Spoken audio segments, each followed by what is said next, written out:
All right, so I'm doing my literature review, if you will, on scaling down magnetic cores for inductors. So yeah, hopefully this isn't too much overlap. I'll try to focus more on the progress in trying to scale down these devices for higher inductance densities. And then, yeah, just the ways that they've been incorporated and also challenges that people face with this. So first I'll talk about why people want to scale, and then also some notable figure of merits for inductors. And then also the utilization of magnetic materials for cores for higher inductance enhancements. And then also the challenges of scaling down inductors in general, and then also scaling down magnetic materials in general as well. So inductors play a big role in our everyday lives with all kinds of electronics. All the pictures shown here are ones that I think are pretty notable. But yeah, inductors are critical passive circuit components.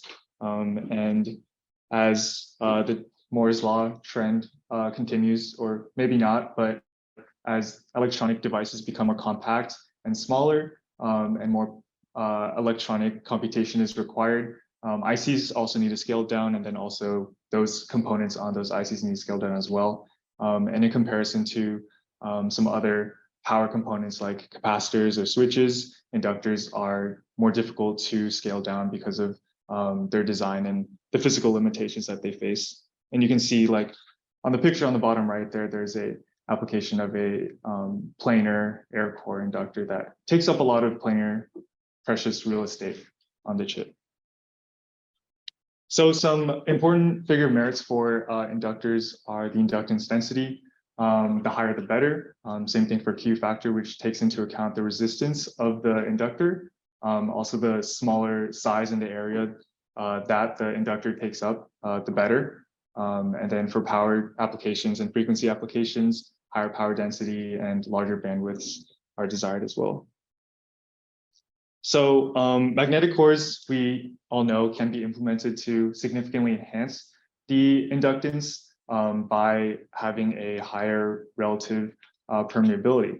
And so this is something that we want to incorporate and also scale down alongside these inductors. And so to look back on some previous works, maybe I should have included this on the same slide, but there are three major commonly used inductor designs. The first is a classic kind of like transmission line design where it is a very simple implementation, but the problem here is that the resistance can be high, and also the inductance can be low, and also you would need two magnetic thin film materials here. And then the commonly seen spiral inductor, for this model, it is good because it is very similar to past planar inductor designs, but it's not as magnetically efficient, and it could have higher resistances, and the inductance gain is just not as big as compared to the solenoidal model shown on the far right there, where the windings are tightly around one magnetic core structure. And this is more magnetically efficient, and you can have much higher inductance densities. But I guess the drawback would be that it could be more complex to fabricate. So here are a couple of different core materials that can be used and have been used in the past. This main study that I'm looking at used copper or cobalt, tantalum, zirconium as a core material. And I guess previously mentioned by our classmates, some helpful aspects for core materials include lower coercivity, less than 1 Oersted, higher resistances to prevent eddy current losses, and yeah, higher permeability factors, and other aspects as well. So this is the implementation of the material I was talking about earlier in the magnetic core. And you can see here that this is a CMOS compatible design, and the polyimide serves as an insulator in between the magnetic cores and also the copper layers that serve as the windings of the inductor. So the magnetic core was sputtered on. It's an amorphous layer of the COTAZR and then the copper layers are electroplated on. And the polyimide serves as an insulator, but it also serves to planarize the magnetic core layer so that the magnetic core can be one continuous thin film across multiple devices. And then one thing that you can see here are the thicknesses here of a few microns. And as these are to scale down, I believe that one challenge would be the deposition of these, controlling the deposition and quality of these materials to the nanometer level. The traditional methods of electroplating and sputtering may need to be optimized in that sense. So for scaling down inductors, it is difficult because efficiency and power density don't scale linearly with dimensions going down. Splitting up small inductors from one inductor does not work as well as just using one inductor. So that is also another challenge. And then also as the magnetic core materials become smaller, the permeability coefficient decreases, as well as fabrication and the complexity of smaller features. So here's one graph that I found coming from a power application, but as you can see, as the dimensions go down, there are important figures of merits that decrease very quickly as well, the power density notably.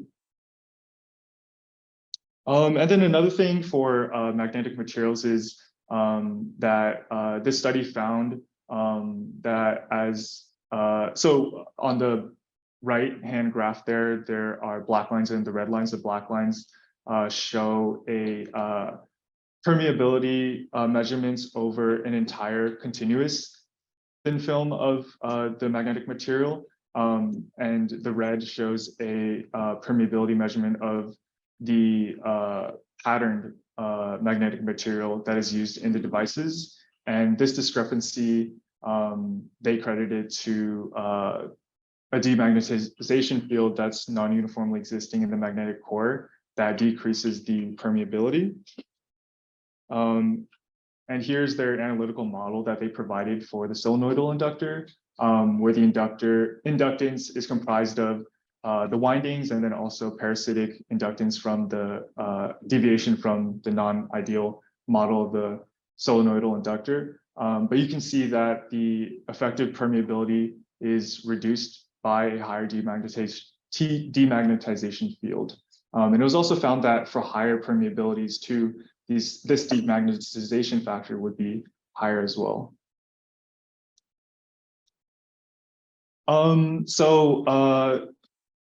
These are two pairs of inductance and resistance graphs as frequency increases.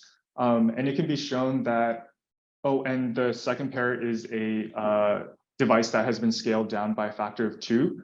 And so effectively the area has decreased by 4, but you can see that the inductance on the right side has decreased by only half. And so this increase in inductance density as features get smaller is what is desirable and is what we want to achieve. At the same time, resistance doesn't seem to have a big increase as it scales down, which is good as well. But mainly the challenges that exist with scaling down include permeability restraints, physical limitations, and it would be helpful in the future to find new magnetic core materials with higher permeabilities and new designs and fabrication methods for efficiency. That's it.